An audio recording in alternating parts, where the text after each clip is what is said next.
www.attableek.com, the reviver of Iman. Bismillahirrahmanirrahim.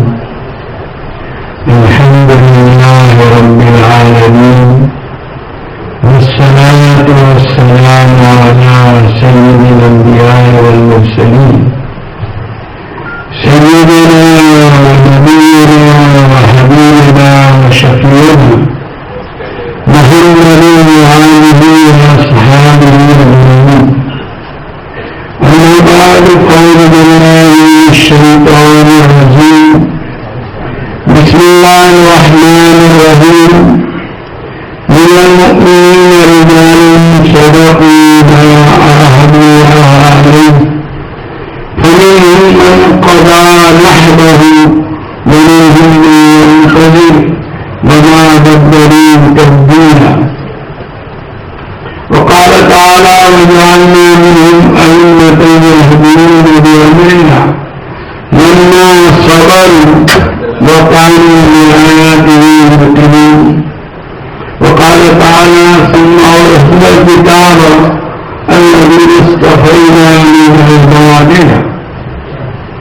وقال النبي صلى الله تعالى عليه وسلم: العلماء ورثة الأنبياء. وقال: الدين والنصيحة لله ولرسوله ولأئمة المسلمين ولعامتهم. وقال إمام المدينة مالك بن أنس رحمه الله تعالى: لن يصلح آخر هذه الأمة إلا بما صلح به أولها. وقال عمر بن الخطاب رضي الله تعالى عنه: نحن قوم أعزنا الله بالإسلام فلو طلبنا العز في غيره لأذلنا. میرے قابل احترام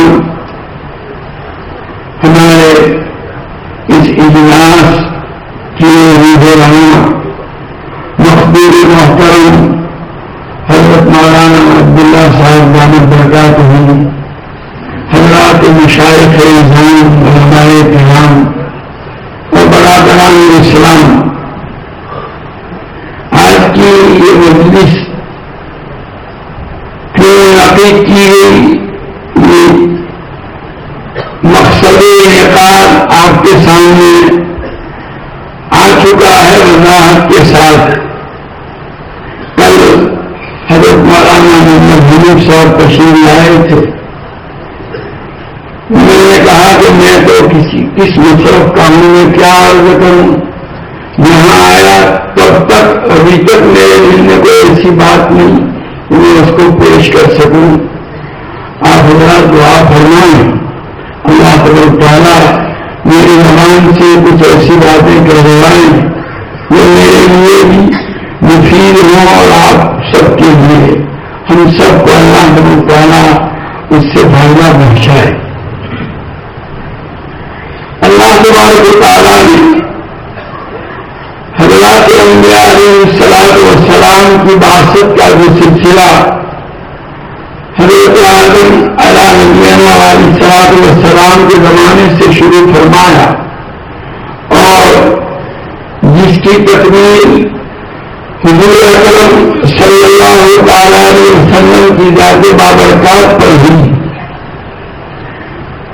تو اس کا مقصد ہی یہ تھا کہ پوری انسانیت کو اللہ تبارک و تعالیٰ ان حضرات انبیاء کے واسطے سے ہدایت عطا فرمائے، زندگی کس طرح اللہ تبارک و تعالیٰ کی مرضی کے مطابق گزارنی چاہیے، اس کی تفصیلات ان حضرات انبیاء علیہ السلام کے ذریعے انسانوں کو پہنچائی جائیں۔ اور نبی کریم صلی اللہ تعالی علیہ وسلم چونکہ خاتم الانبیاء ہیں، اس لیے آپ کے بعد یہ ذمہ داری اور یہ خدمت آپ کی امت ہی کے اوپر ڈالی گئی، اور امت میں بھی امت کا جو سب ہے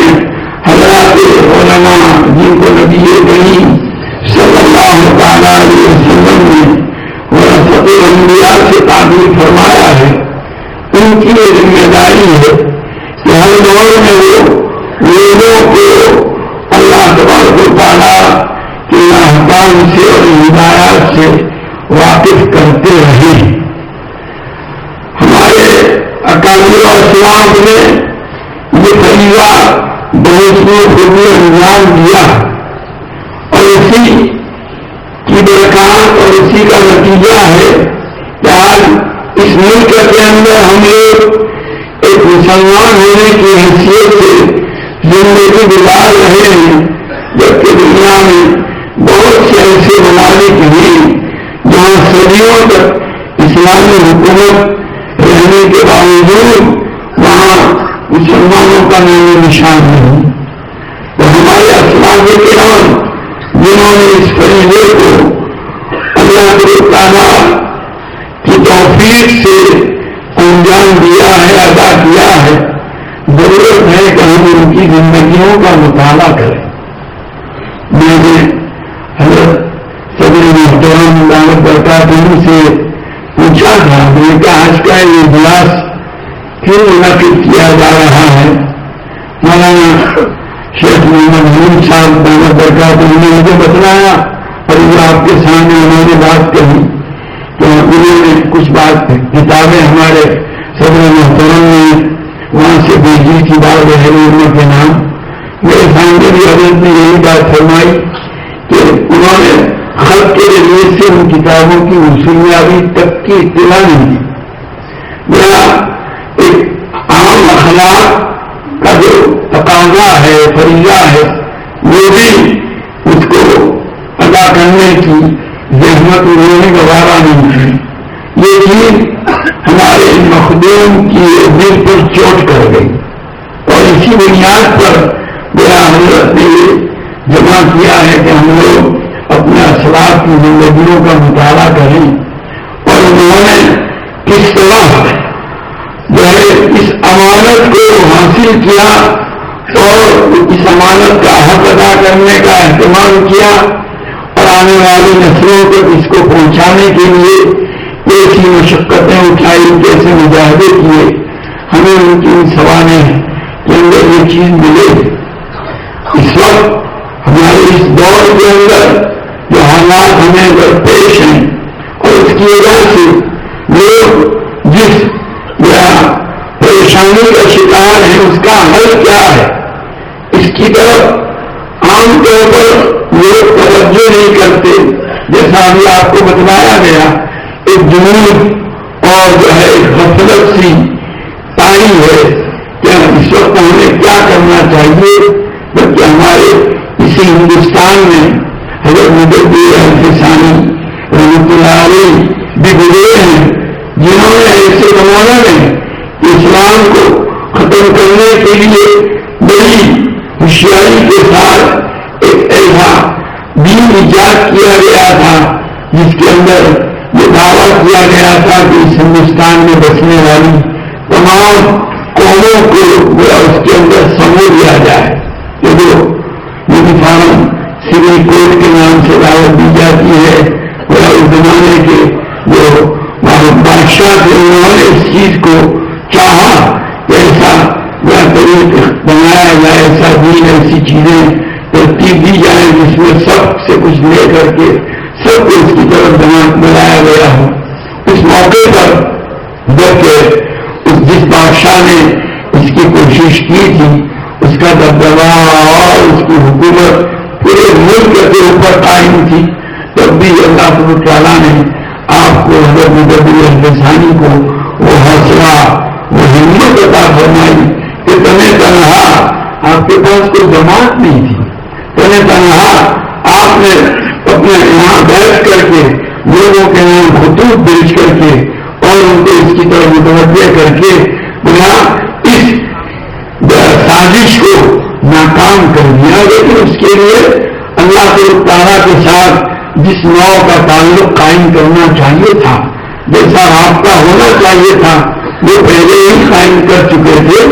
اصل تو اللہ کے ساتھ کا وہ رابطہ اور اللہ کے سامنے رونا اور دھونا اور وہیں سے میرا جو ہے رہنمائی حاصل کرنا، یہ ساری وہ چیزیں تھیں جس کے نتیجے میں اللہ تعالیٰ نے آپ کو کامیابی عطا فرمائی.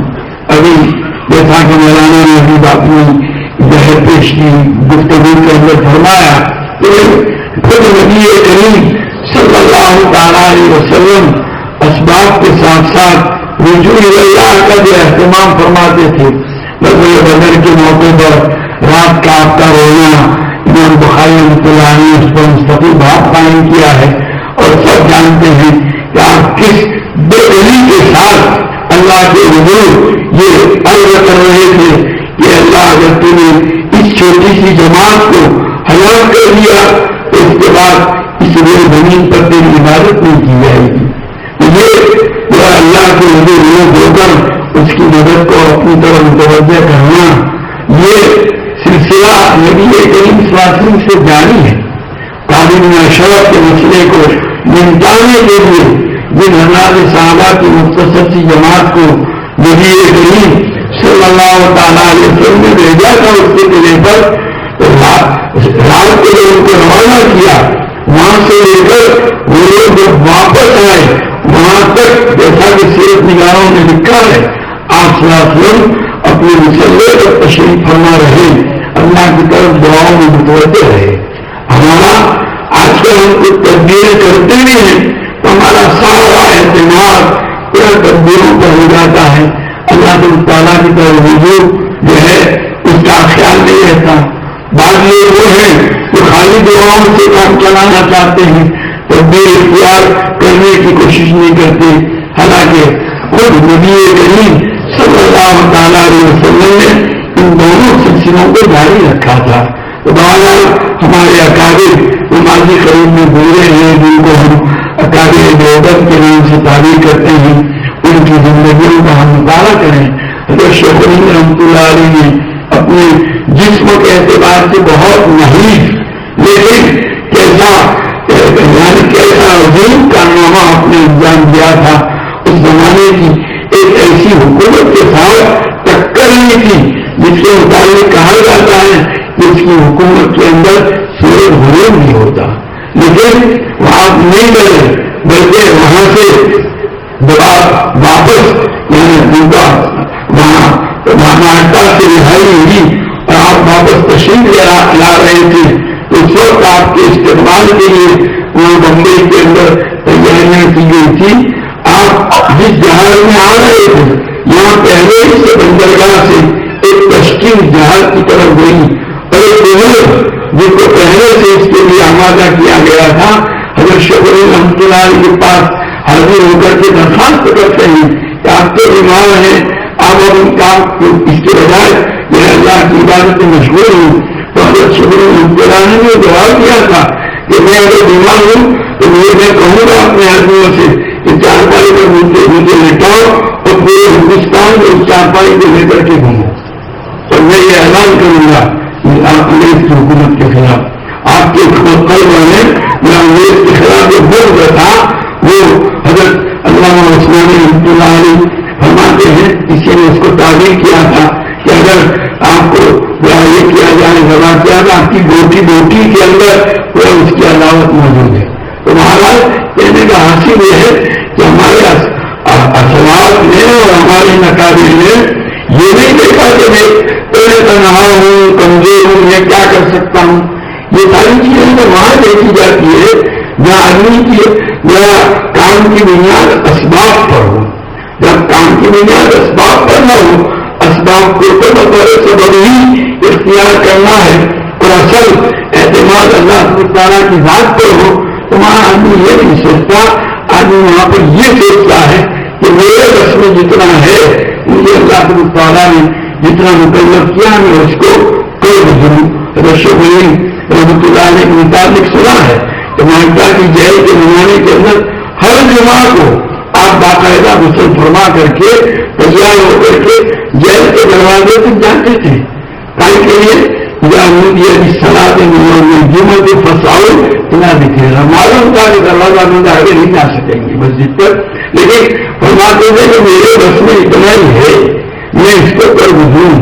اور اگر مفتی تقی صاحب ایک مضمون کے لیے یہاں تک پڑا کہ شکوین میں فرماتے تھے کہ اگر حکم دیا جائے کہ آسمان کے اوپر پہنچو تو کہا میں دنیا کے اندر وہ سب سے اونچا پہاڑ ہوگا وہاں جا کر اس پر جو سب سے اونچا درخت ہوگا اس پر اس درخت کے اوپر چڑھ کر کے اخیر جو میں اس سے تھا کہ میرے بس میں جتنا ہے وہ میں نے کر دیا باقی اللہ. تو حقیقت تو یہ ہے کہ انتظامی آج کل ہمارے مزاجوں کے اندر جو ہے وہ مادیت اتنی غالب ہو چکی ہے اس کی وجہ سے تدابیر کے اختیار کرنے کو بھی نہیں سوچتے اور اعتماد اللہ کو ختم ہو گیا ہے. تو ہمارا ضرورت ہے اس بات کی کہ اس کا خاص اہتمام ہو. ہمارے اکابر اصل تو ہمارے اکابر کی جو وراثت ہے وہ یہ روحانی وراثت ہے. ہم لوگ اس وقت مدارس کے ذریعے سے جن خدمات کو انجام دے رہے ہیں یقیناً وہ اپنی جگہ پر بڑی اہمیت کی حامل ہے لیکن ان خدمات کے اندر جو روح ورزش کرنی چاہیے اس کی کمی پائی جاتی ہے. ہم نے اپنے بزرگوں سے کتابی الفاظ پڑھ کر کے کتابی علم تو حاصل کیا علم نبوت کو حاصل کیا لیکن وہ نبوت حاصل کرنے کی کوشش امتیاز مدارس جو ہے وہ بھی اگر ہم دیکھیں تو وہ نبوت سے خالی نظر آتے ہیں. ہمارے تمام اکابر جن کی طرف نسبت کو ہم اپنے لیے فخر سمجھتے ہیں ان میں سے ہر ایک کی زندگی کا مطالعہ کریں. خالی اتنا نہیں کہ جو ہے مجلس مسند درس کو زینت دے کر کے بڑے شاندار انداز میں درس دیا کرتے تھے نہیں بلکہ وہ ہر میدان کے اندر ان کی جو ذمہ داریاں تھی فرائض منصبی تھے اس کو ادا کرنے کا اہتمام خود حضرت شیخ الاسلام رحمۃ اللہ علیہ کے مطابق ہمارے مخدوم محترم انشاءاللہ آپ کے سامنے بیان کریں گے. ان کا حال تو یہ تھا کہ دن رات دن بھر لوگوں کے اندر وہاں بیانات وغیرہ کے لیے رات بھر جا رہے ہیں اور وہاں مدرسے میں پہنچے آدھی رات کو پہنچتے تھے تو بھی گھنٹی بج جاتی تھی اور طلبا بھی ایسے عاشق تھے کہ گھنٹی کی آواز سن کر فوراً درسگاہ میں پہنچ جاتے تھے اور سبق شروع ہو جاتا تھا. آج ہم نے کوئی ہے ایسا کرنے والے. تو بہرحال میں تو یہ کہنا چاہتا ہوں یہ ساری چیزیں اسی وقت آئے گی جب ہم علم نبوت کے ساتھ میرے نبوت کو حاصل کرنے کا اہتمام کریں. ہمارے اکابر کی جو امانتیں ہیں ان کے جو اوصاف ہیں آج ہم ظاہری علوم کے اندر تو لگے ہوئے ہیں لیکن وہ باطنی اوصاف جس کی بنیاد پر اللہ تعالیٰ کے یہاں قبولیت اور عدم قبولیت کے فیصلے کیے جاتے ہیں وہ اوصاف کو اپنے اندر پیدا کرنے کا اہتمام نہیں کرتے بلکہ میں خود اپنی برات ظاہر نہیں کرتا. ہم میں سے ہر ایک کا حال یہ ہے کہ ہم گیا امراض کا مجسمہ. ابھی جو تفصیلات مولانا حبیب صاحب نے آپ کے سامنے پیش کی حضرت بنی رحمۃ اللہ علیہ کا مضمون ہے اختصار کے ساتھ ان میں سے کون سی ایسی بلائے جو ہم میں موجود ہو ہم میں سے ہر ایک اس کا شکار ہے. ضرورت ہے اس چیز کا احساس ہو لیکن اس کو دور کرنے کے لیے کوئی کوشش میں احساس کروں اس کو دور کرنے کی طرف توجہ ہے. بقول اللہ اقبال وائے ناکامی نتائے کارواں جاتا رہا کارواں کے دل سے احساس سے زنا جاتا رہا. اور علامہ رحمۃ اللہ علیہ فرماتے ہیں کہ اللہ تعالیٰ کی طرف سے کسی معصیت کے اوپر کسی کو سزا دی جاتی ہے تو اس سزا کا اگر اس کو احساس بھی نہ ہو تو احساس کا نہ ہونا اس سزا سے بڑھ کر کے سزا ہے. تو حقیقت یہ ہے کہ اس وقت ہم اس میں مبتلا ہیں. ضرورت ہے ہمارا طبقہ علماء کو اس کی طرف خاص طور پر جان دینے کی توجہ دینے کی. جیسے نبی کریم صلی اللہ علیہ وسلم حضرات صحابہ رضوان اللہ تعالیٰ کے متعلق فرمایا تھا کہ یہ میری امت کا نمک ہے. تو علماء بھی اپنے اپنے زمانے میں پوری امت کا نمک ہے اور نمک جو ہے نا وہ کھانے کو درست کرتا ہے. اگر نمک ہی خراب ہو جائے تو اس کو کون درست کرے گا. تو حقیقت تو یہ ہے کہ ہمیں اپنی ان چیزوں کا جائزہ لینے کی ضرورت ہے.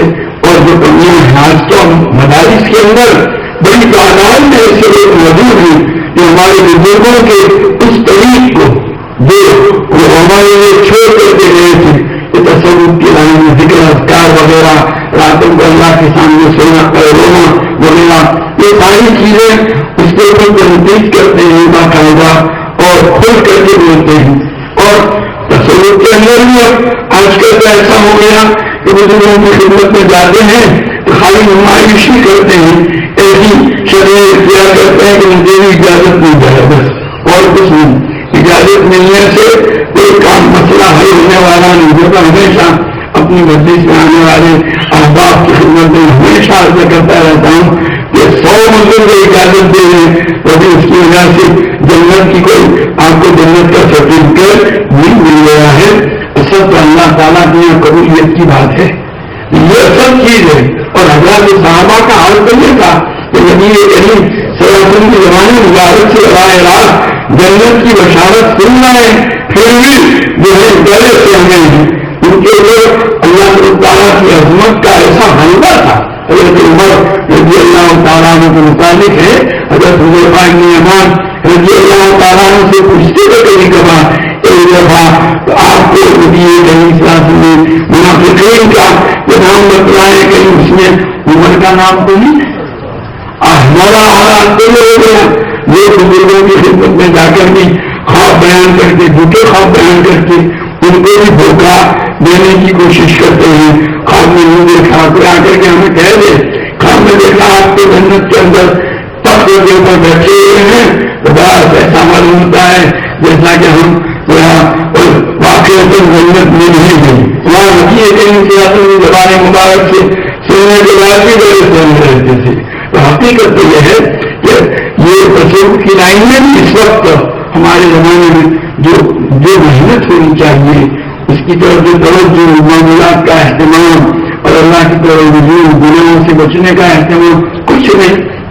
بار بار جو امتحان دیتے ہوئے ایک ہی چیز کہاں یہ ہے اس کی طرف توجہ کی گئی۔ اگر تھانے امتحان میں تو ایک خاص معمول تھا کافی بناؤ، اور کافی کے اندر کوئی کسی بیماری کی ہے اس کی بیماری کا علاج بتایا گیا تو پھر آگے حضرت کی طرف سے مطالبہ ہوتا تھا آپ نے کتنا عمل کیا، کتنا فائدہ ہوا اس سے، پھر اس کے بعد اگر دوبارہ اس کا سامنے نکل رہا ہوتا تھا۔ یہاں پہ یہ ہوتا ہے کہ ایک مرتبہ خط کے اندر لکھ دیا کہ یہ اس سلسلے میں گرفتار ہوں، اس کا علاج بتلا دیا گیا، اس پر کتنا عمل کیا ہوا نہیں۔ کبھی اکا دکا ایسے بھی ہوتے ہیں فائدہ ہوا اس سے، لیکن وہی آدمی 2 سال کے بعد پھر لکھتا ہے کہ وہی بیماری میرے اندر ہے، وہ بھول جاتا ہے کہ میں 2 سال پہلے یہ لکھ چکا ہوں اور یہ مجھے اس کی تبدیل بتائی گئی تھی اور میں نے یہ بھی کہا تھا مجھے فائدہ ہوا ہے۔ یہ ساری چیزیں تو حقیقت تو یہ ہے یہ تصوف کی لائن میں بزرگوں کے ساتھ ہم تعلق قائم کرتے ہیں، اس میں بھی جیسی محنت کرنی چاہیے وہ محنت تو حضرت سید احمد شہید رحمۃ اللہ علیہ کے متعلق ہے۔ حضرت شاہ عبد القادر صاحب بحری رحمۃ اللہ علیہ نے ان کو مان لیا تھا حضرت شاہ عبد العزیز صاحب سے، اور ان کے لیے جگہ مقرر کر دی تھی یہاں بیٹھ کے آپ اپنا ذکر کرنا، تو بارش ہو دھوپ ہو وہ ہمارے سے کبھی نہیں ہوتی، چاہے کیسی سخت دھوپ ہوتی کیسی سخت بارش ہوتی، حضرت نے یہ جگہ متعین کر دی ہے میں وہاں سے کبھی نہیں ہٹے۔ یہ حال حضرات اکابر کا تھا۔ بہرحال میں تو یہ عرض کرنا چاہتا ہوں کہ ضرورت ہے کہ ہم اپنے بزرگوں کی سوال حضرت کا حضرت کی جو منشا بھی یہی ہے حضرت مولانا صاحب کی، لیکن ہم اپنے بزرگوں کے ساتھ جڑیں، ان کے حالات پڑھیں اور اسی نہج کے اوپر کام کرنے کی کوشش کریں، محنتیں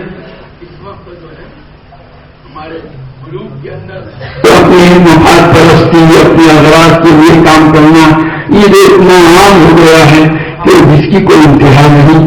چھوٹی چھوٹی باتیں اس کے اندر یہاں تک کہ ذمہ داری سے کام کرتے وہاں بھی اگر ذمہ داروں کی طرف سے تدریس کے علاوہ کوئی ذمہ داری سونپی جاتی ہے کہ آپ کو ذرا فلانی نگرانی کرنی ہے، بڑے وقتی طور پر کیا آج پورے کام سمجھ آتا ہے فوراً پوچھتے ہیں ان کو کیا ملے گا، یہ ہمارا مزاج بنتا جا رہا ہے۔ یہ چیزیں جو ہے حقیقت تو یہ ہے کہ ہمیں اس کی طرف توجہ کر کے اپنے آپ کو جو ہے ہمارے اکابر والے اور صاحب کے اوپر استوار کرنے کی ضرورت ہے۔ اور دوسری بات موجودہ حالات کے اعتبار سے عوام کے اندر جو صورتیں پیدا ہو رہی ہیں خود نبی کریم صلی اللہ علیہ وسلم کے مطابق شمائل میں موجود ہے، یہ سب الناس اما فی الناس، کہ نبی کریم صلی اللہ علیہ وسلم کا مزاج مبارک یہ تھا کہ لوگوں میں کیا چل رہا ہے آپ برابر تحقیق کرتے تھے، آپ باخبر رہتے تھے اس وقت لوگوں میں کیا صورت حال ہے اور اور پھر اگر کوئی اچھی بات آپ سنتے تو اس کی حوصلہ افزائی فرماتے تھے، تقویت فرماتے تھے. کوئی بری بات آپ کے علموں میں آتی تو اس کو ختم کرنے کی آپ کوشش کرتے تھے. ہمارا حال تو یہ کہ ہم خود تو کیا اس کو معلوم کرتے، بلکہ اور سامنے چل کر وہ برائے ہمارے سامنے آتی ہے تو بھی ہم اس کو دور کرنے کی طرف کوئی توجہ نہیں کرتے ہیں. تو حقیقت تو یہ ہے کہ ان چیزوں کو خاص طور پر ہمیں نگاہ میں لانا ہے اور اس کا اہتمام کرنا ہے. اور ہمارے مخدوم میں جس قرآن کے ساتھ، جس درد و دل کے ساتھ اس وقت آپ حضرات کو یہاں جمع کیا ہے، واقعہ یہ ہے کہ اس وقت یہ بھی ہمارے لیے بہت اللہ کی بہت بڑی نعمت ہے. ورنہ مجھے تو ڈر ہے کہ کل آئندہ ایسی قرآن ایسا اس دنیا کو بے لفظ کرنے والا بھی کوئی ہمیں ملتا ہے، یعنی یہ ڈر ہے. قدر کرو بھائی، قدر کر لو. اور ہمارے بزرگوں کو دیکھے ہوئے ہیں، ان کے حالات سنو، ان کی اسی بنیاد پر جو ہے ہمیں اپنی زندگیوں کو استوار کرنا ہے. اس کا عزم کر لو، اس کے لیے محنت شروع کر دو. دنیا میں آئے ہیں کچھ کر کے جانا ہے، یہ زندگی ہمیشہ کی نہیں ہے. اور یہ مال و دولت کا کیا حال ہے وہ آپ نے ابھی دیکھ لیا. کرنسی کی تبدیلی کے نتیجے میں جنہوں نے لاکھوں کروڑوں جمع کیے تھے وہ ان کے لیے مصیبت بن گئے. ایک لطیفہ کسی نے بھیجا تھا، کسی نے اس کے اکاؤنٹ کے اندر 25,000 جمع کر، وہ تو ہو رہا ہے ایک لطیفے کے طور پر تھا. واقعہ یہ ہے کہ جس کی لوگ تمنا کرتے تھے اس وقت حالات ایسے ہیں کہ وہ آدمی اس سے بھاگ رہا ہے. اللہ تعالیٰ نے دنیا میں ہی ہمیں دکھا دیا کہ مال کا انجام کیا ہوتا ہے.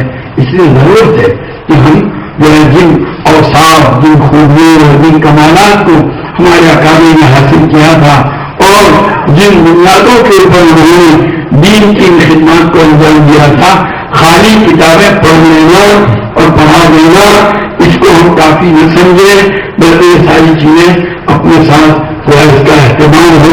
اور راتوں کو جاگنا، جیسا کبھی صاحب نے تلاوت کر کے اور ان کی اس تلاوت کی بنیاد پر ہمارے امام سلیم نے ماشاء اللہ بہت اچھے انداز میں، اور اسی طریقے سے ہمارا حمید صاحب نے اس کی طرف متوجہ کیا. یہ ساری چیزیں جو ہمیں سامنے رکھنی ہے اور اس کے مطابق کام کرنا ہے. جب تک کہ یہ چیزیں ہمارے اندر پیدا نہیں ہوگی وہاں تک ہماری خدمات کے اندر جان نہیں پڑے گی. تو بہرحال یہ جو اس وقت آپ حضرات کو یہاں پہ زحمت دی گئی ہے، مقصد یہ ہے کہ ہم اپنے ذمہ داریوں کو، اپنے فرض منصبی کو ذرا جانیں، پہچانیں اور اس کو ادا کرنے کی طرف متوجہ ہوں. پوری امانت ہے. آج تک تو یہ ہو گیا کہ اپنے خالی جو خشک تدریسی کام ہے اس کی ادائیگی میں بھی کتنی غفلت ہوتی ہے. غیر آدمی اور جو ہے کراچی میں بیٹھ کر کے بجائے ادھر سے پہلے کی دوسری ادھر کی باتیں اور طلبا کی جسموں کی خواہی ان کی تعلیم تربیت کے اندر ہونی چاہیے، اس کے اندر بے انتہا غفلت اور کمی. اور تو اس وقت میں ہماری یہ تنخواہ بھی ہمارے لیے حلال ہو سکتی ہے یا یہ سب چیزیں، ان چیزوں کی ہر ایک کو جو ذمہ داری. مجھے تو یہ سنتا ہوں کسی کے متعلق کہ یہ کام سونپا گیا اور اس نے اس کی ادائیگی میں غفلت کی تو میری طبیعت تو اس کو تسلیم کرنے کے لیے تیار ہی نہیں ہوتی. ایک دم طبیعت کے اندر جوش آتا ہے. یہ کیا صورت حال ہے؟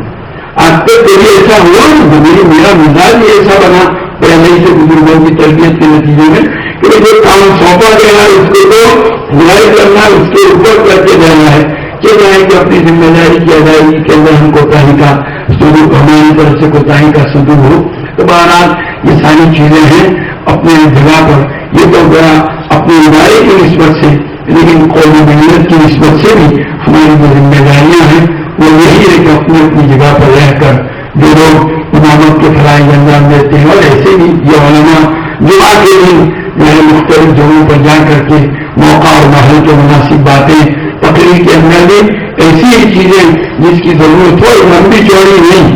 آج کل ہماری جو امت ہے وہ بس 15-20 سال آدھے گھنٹے کے بعد تو پھر ان کی جو سننے کی طاقت ہے وہ جواب دے جاتی ہے. اس لیے 15-20 منٹ کے اندر ہی مختصر طریقے سے اور اچھے انداز میں مؤثر انداز میں ان کے سامنے بات پیش کی جائے.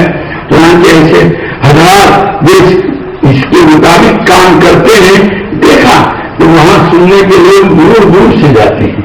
اور جہاں ایسی بات نہیں ہوتی وہاں مسجد کے اصلی مسلم بھی جو ہوتے ہیں نا وہ جمعہ کی نماز دوسری 5 نماز یہاں پڑھتے ہیں اور جمعہ کی نماز دوسری ہوتے ہیں نا. اور ہمارے امام صاحب 2 گھنٹے تک لمبا تھوڑا بیان کرتے ہیں اور خدا کا بھی نہیں ایسے وہ جواب دیتے ہیں. یہ سب شکلیں جو ہے یہ ہمارے واقعی پر بڑی غلط کی ہے. اس کی طرف توجہ دینے کی ضرورت ہے. اور جو ہے ان ساری باتوں کو ہم خاص کرتے ہمارے اکابر کو اس لیے ہمارے میرے یہاں تو مدنی سے تو میں تو کچھ بیان کرنے کے وجہ ہمیشہ حضرت شیخ رحمۃ اللہ علیہ کی آمدنی کی سنواتا ہوں اور ہمیشہ آنے والوں کی بھی درخواست کرتا ہوں کہ حضرت شیخ نے بڑا اہتمام کیا ہے کہ ہمارے اکابر کا فلاں لائن میں کیا قرض تھا, تدریس میں کیا قرض تھا, تنخواہ کے معاملے میں کیا قرض تھا, عبادت کے معاملے میں کیا قرض تھا, تحصیل علم کے معاملے میں کیا قرض تھا. اسی طرح ہر چیز میں حضرت ہمارے بزرگوں کا کیا قرض تھا باقاعدہ عنوان قائم کر کے حضرت رحمۃ اللہ علیہ نے اس کو ذکر کیا ہے. اور واقعہ یہ ہے کہ یہ ایسی چیزیں ہیں کہ ان کو سنتے ہیں تو اس میں سمجھنے کے لیے کوئی زیادہ دماغ لگانے کی بھی ضرورت نہیں ہوتی اور قدرتی طور پر دل پر اثر بھی ہوتا ہے. تو بہرحال ہمیں تو اس وقت حضرت مولانا کی باتوں کو سننا ہے. اللہ کو تعالیٰ حضرت مولانا کی زبان مبارک سے ایسی باتیں کہ روایات اور بزرگوں کو دیکھے ہوئے ہیں ان کے واقعات ایسے ہمارے سامنے آئے اس کی وجہ سے ہم یہاں سے رجم اور ارادہ لے کر کے جائیں اور ہماری زندگی میں اس کی وجہ سے بڑا خوشگوار تبدیلی ہو اور آئندہ ہماری خدمات کے سلسلے کے اندر بھی وہ مزید ترقی ہو. ایسا اللہ تعالیٰ ہمیں توفیق عطا فرمائے. وآخر دعوانا الحمد للہ رب العالمین.